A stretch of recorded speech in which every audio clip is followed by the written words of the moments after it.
कंजूस आदमी भोलेनाथ का कर्ज एक रोचक कहावत या कथा हो सकती है, जिसका अर्थ यह हो सकता है कि कंजूस व्यक्ति अपने धन को बचाने के चक्कर में किसी न किसी रूप में शिवजी, भोलेनाथ का ऋणी रहता है। एक, धर्म और दान से वंचित रहना।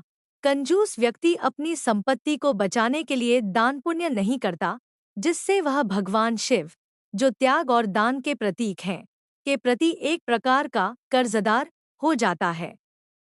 2. शिव की कृपा से मिला धन।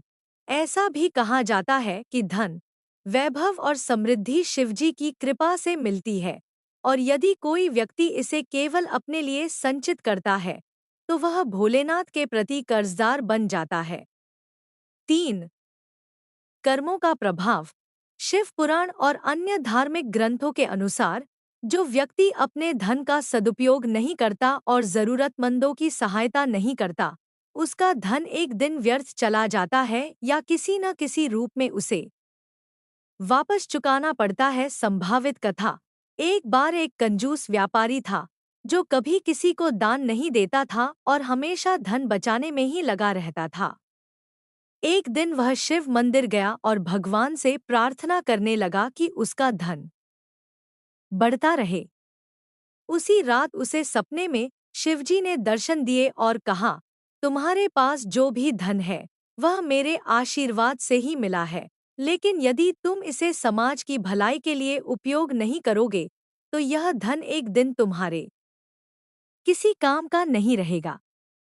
जो केवल संग्रह करता है, वह मेरे कर्ज में रहता है। यह सुनकर व्यापारी को अपनी गलती का एहसास हुआ और उसने अपने धन का एक हिस्सा दान पुण्य में लगाना शुरू कर दिया। कंजूस आदमी और भोलेनाथ का कर्ज। पुराने समय की बात है। एक नगर में गिरधारी लाल नाम का व्यापारी रहता था। वह अपने कारोबार में बहुत ही कुशल था और देखते ही देखते उसके पास अपार संपत्ति हो गई। परंतु वह बेहद कंजूस था। वह ना तो किसी की मदद करता, ना ही दान पुण्य करता और ना ही अपने परिवार पर धन खर्च करता। नगरवासी उसे कंजूस सेठ कहकर चिढ़ाते थे, लेकिन उसे इसकी परवाह नहीं थी। कंजूस सेठ और शिव मंदिर। गिरधारीलाल की दुकान एक पुराने शिव मंदिर के पास थी। हर दिन वह मंदिर से घंटियों की आवाज सुनता, लेकिन उसने कभी मंदिर में जाकर पूजा नहीं की। नगर के संतों और ब्राह्मणों ने कई बार उसे समझाने की कोशिश की कि दान पुण्य से धन बढ़ता है, पर वह हमेशा कहता, मेरा धन मेरी मेहनत से आता है, किसी भगवान की कृपा से नहीं।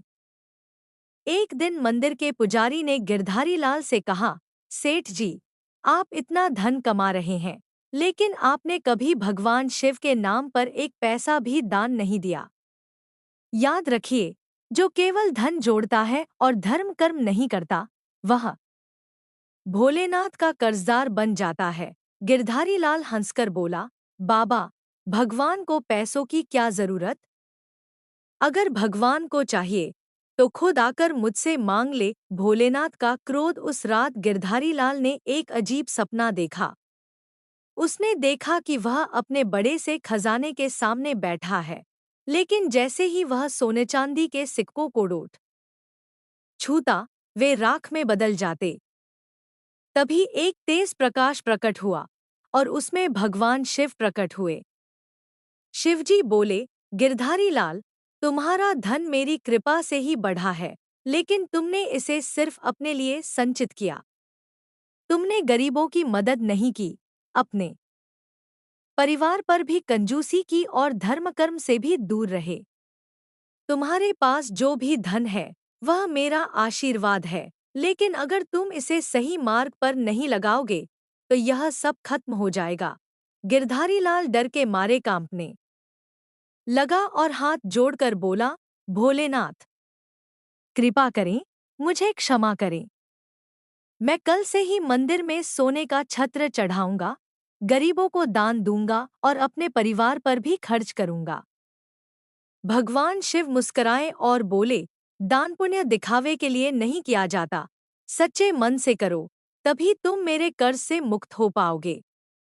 याद रखो, जो व्यक्ति केवल धन जोड़ता है और समाज का भला नहीं करता, वह आखिर में खाली हाथ ही जाता है।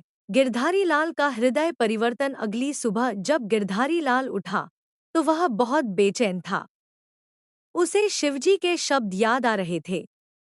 उसने तुरंत अपनी तिजोरी खोली और सबसे पहले मंदिर जाकर 50 सोने की मोहरें दान की। फिर उसने अपने परिवार के लिए नए कपड़े खरीदे, गरीबों में भोजन बांटा और नगर के अनाथ बच्चों की शिक्षा के लिए धन दान किया। धीरे धीरे लोगों की नज़र में उसका सम्मान बढ़ने लगा और वह पहले से भी अधिक समृद्ध हो गया। पर अब वह अपने धन को सिर्फ संचित नहीं करता था, बल्कि उसका सही उपयोग भी करता था। नगर के लोग कहने लगे, अब गिरधारी लाल भोलेनाथ के कर्ज से मुक्त हो गया। एक, धन का सही उपयोग जरूरी है। केवल संचित करने से धन की वृद्धि नहीं होती, उसे सही मार्ग पर लगाना भी जरूरी है। 2, दान और सेवा सबसे बड़ा पुण्य है। भगवान उन्हीं पर कृपा करते हैं जो जरूरतमंदों की मदद करते हैं। 3, अहंकार नहीं करना चाहिए। कभी यह नहीं सोचना चाहिए कि धन केवल हमारी मेहनत से आया है। इसमें परमात्मा और समाज का भी योगदान होता है। जो केवल धन जोड़ता है, वह अंत में खाली हाथ ही जाता है।